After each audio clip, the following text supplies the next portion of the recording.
Balancez vos ondes positives. Positives. Balancez vos ondes positives, c'est une tribu d'une dizaine de voix, issues de toutes les générations et de tous les milieux. Ces voix se retrouvent tous les 15 jours autour d'une table dans un studio radio avec un objectif. Quels que soient les sujets abordés, diffuser une vision optimiste de la vie. Malgré les difficultés, partager des solutions, des notes d'espoir et des doses d'humanisme. Parmi ces voix, il y a Carolina Vermeersch, fondatrice de l'association de Lemon Spoon et autrice du livre « Comment j'ai arrêté de me presser le citron ». Un livre qui pique un peu, mais finalement vous fait du bien. Elle nous propose aujourd'hui une devinette. Balancez vos ondes positives. Tout à fait, alors je vais vous presser un petit peu le citron aujourd'hui. Je vous propose donc une devinette. Il s'agit d'une caractéristique dont j'ai hérité à la naissance et dont 30% de la population serait atteinte. Pour être honnête avec vous, mon front est tombé il y a quelques semaines seulement et je me suis dit « Oh my God, comment j'ai pu vivre 32 ans pensant que j'avais en fait un sérieux problème ?» Mais non, apparemment, c'est un don. Premier indice. Trop est le mot qui qualifie le mieux ce trait de caractère. Trop d'émotions, trop de pensées, trop de bruit, trop de tout. Et je ne vous le cache pas, ça me rend trop anxieuse. Ma vie est un ascenseur émotionnel constant. Je suis trop dans le doute. Je doute de tout. Même quand je pense que je ne doute plus, je doute encore. Et là, je doute même de ce que je vous raconte. Franchement, c'est pas une blague. C'est super fatigant d'être moi, si vous saviez. Allez, deuxième indice, prenons une situation concrète. Vous passez une soirée dans un bar, vous rigolez, vous sociabilisez, bref, vous passez un bon moment. Je passe la même soirée dans ce bar, le bruit me gonfle, la musique est trop forte, il y a un petit morceau de mur là-bas qu'ils ont oublié de peindre. Un ami me charrie, je le prends mal et je passe ma soirée à me demander ce qu'il pense de moi. Et pour couronner le tout, je ressens à fond la tristesse de ma copine de droite qui se bourre la gueule pour oublier. Bah du coup, je suis triste aussi. Chouette soirée, n'est-ce pas?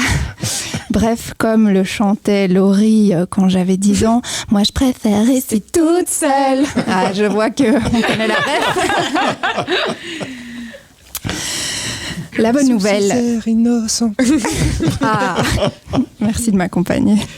Ce sont de vrais brigands. On va faire un cœur. Non, mais il y a quand même une bonne nouvelle dans tout ça, c'est qu'il y a une explication à ce que je ressens dans les bars. C'est parce que mon cerveau est formé différemment des autres et il est en permanence surinformé par l'environnement de manière très subtile. Et ce trop-plein d'infos fait que je me sens tout simplement dépassée. Et grâce à Fabrice Midal et un test en ligne, je sais aujourd'hui que je ne suis ni une tare, ni une tarée, ouf, et que cette caractéristique physiologique et même génétique est un don. Je peux enfin vivre ma best life d'artiste, parce que oui, les artistes ont ce don qui leur permet de s'y abandonner pour créer et transmettre la vie à travers leur œuvre. Je vous parlerai de quelques outils qui m'ont aidé dès que vous aurez deviné de quoi je vous parle, évidemment. Allez, un dernier indice, trop fastoche. En espagnol, on m'appelle Paz, persona altamente sensible.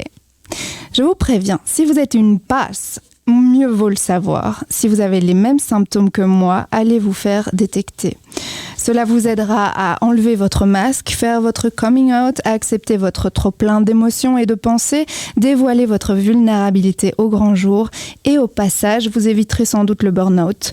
Promis, je n'exagère pas, c'est Fabrice Midal lui-même qui le dit dans son livre. Ce livre m'a sauvé la vie. Je ne rigole pas, il y a quelques semaines, parce qu'il m'a appris l'autogestion de cette drama queen indomptable que je suis. Et si je gère bien, c'est un vrai don que j'ai là. Que suis-je ? Hypersensible. Je pense arachnophobe, tiens. T'as dit quoi ? Arachnophobe. Ah d'accord. Ah mais c'était trop facile. Hypersensible. Mais tu Je l'as donnais bien. trop d'indices. Ah, non, tu l'as bien décrit quand même. Hein. Et puis tu le vis bien. Maintenant, oui. Oui, voilà. Oui. Et donc tu peux l'exprimer. Enfin maintenant, oui. Maintenant, j'apprends à le gérer. Oui, c'est ça. Mais ça, c'est une intégration quotidienne. Balancez vos ondes positives. Merci de nous écouter.